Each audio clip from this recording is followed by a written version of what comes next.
We spoke a little bit about the Dantian when we were focusing on our breath, that would be the source of our breathing, or the area in which our breath began to expand. Now we're going to talk about it as the source of our movement. The Dantian, as I mentioned before, located just a couple of inches below the navel, was better thought about than a point, but rather as an orb. So when you think of it like that, maybe the size of a golf ball or even a tennis ball, you want to think about it as sitting deep into the center of the body, floating above the pelvic floor, just above and between the hip joints, and right in front and slightly below of the sacroiliac joint where the spine meets the pelvis. Sitting at this point in the body, it is at a central location between all of the articulation points of the body. In other words, every joint in our body is somewhere around the circumference of this orb. So not only do we breathe there, but we learn to move from there. It's considered our energetic center. The Dantian literally translates as chi well. So it's the place in which we store our energy through breath and concentration, and then also the place in which we extend energy through the body using awareness and intent, the more subtle aspects of our Tai Chi practice. The following exercise is a way of learning Dantian rotation. It's the way of learning how to move this energy ball or this orb that is at the center of your body.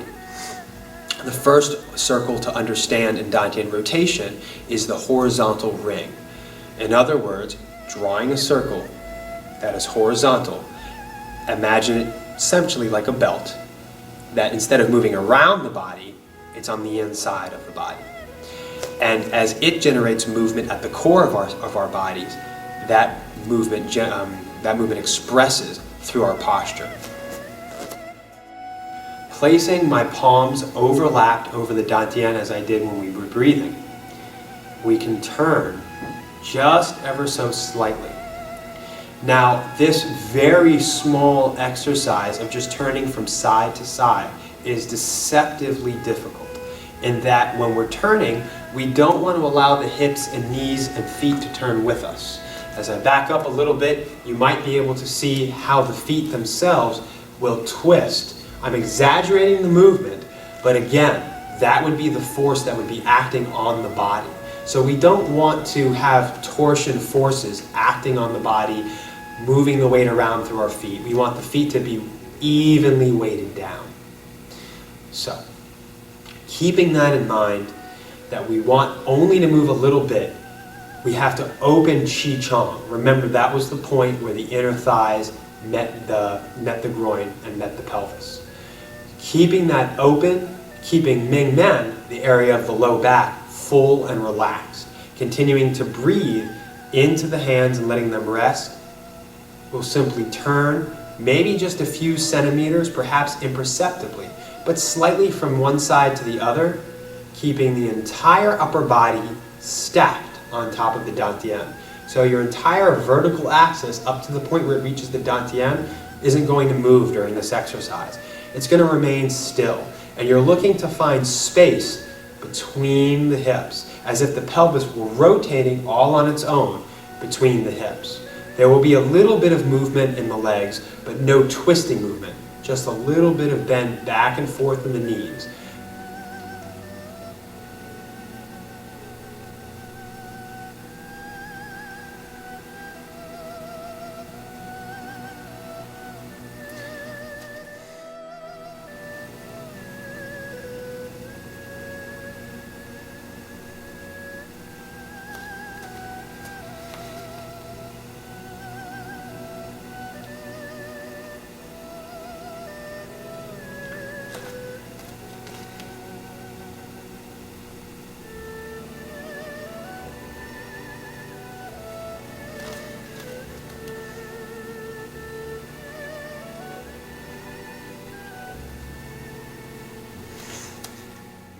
That's the horizontal Dantian exercise.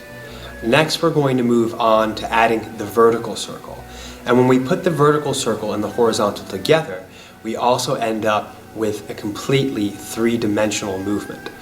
As I mentioned before, it's best to imagine the Dantian as an orb. especially when we're thinking about the way it affects our body mechanics, but also when we think about the way it affects our breathing. We think of it expanding as an orb in all directions in the low abdomen. We also think about it turning as an orb, generating movement throughout the entire body in all directions. The vertical aspect of the circle is best to think about moving it like bicycle pedals that are on either side of the hips. You can think of it like these bicycle pedals are these two rings that sit on either side of the hips, turning around like this. And then you can of course think about those rings being on the Dantian and being generated by the Dantian as it spins. Making these vertical rings happen, moving back, down, and up as the other one moves back, or as bicycle pedals moving backwards, you'll realize that by doing the vertical aspect of the Dantian rotation exercise, we're also doing the horizontal. It's inevitable. You can't turn one of these without turning the horizontal. The important thing to remember is, again, keep Wuji posture.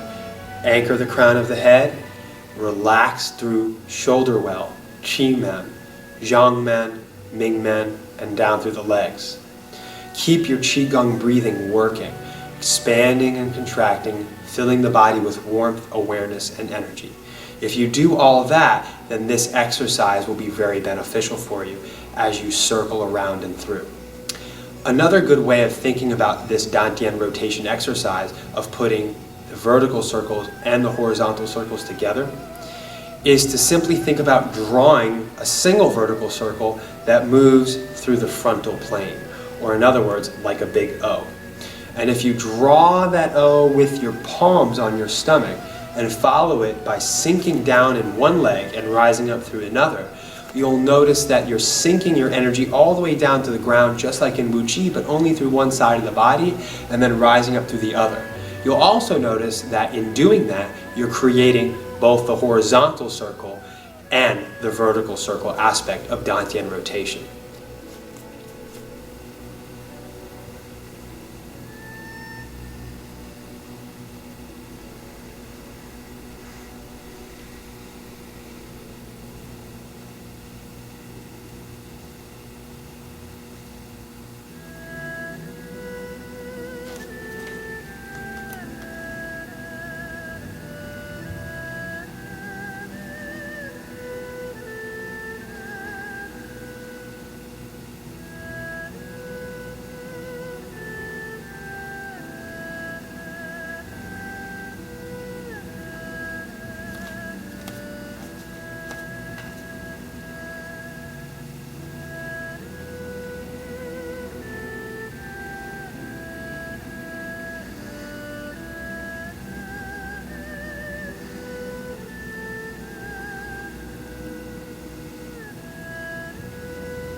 Always perform this Dantian circling exercise in both directions. Understanding that the horizontal and vertical circles are present is good enough. Don't try to make them all happen. Just turn to one side, sink down, turn to the other, and rise up.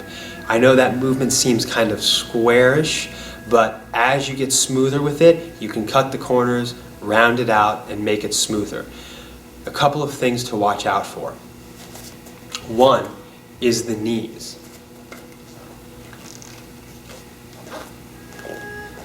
oftentimes when creating these sinking and turning exercises, people will end up torquing and twisting their knees and ending up with some knee problems down the road. It's very important that you maintain Wuji structure, that your feet are parallel and that your knees and hips line up with them.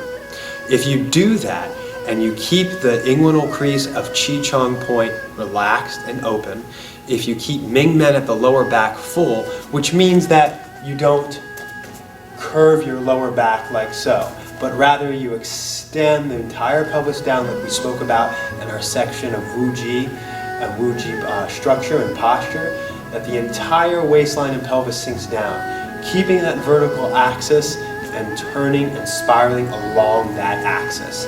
If you continue to do that, your posture will be good and your knees should be okay.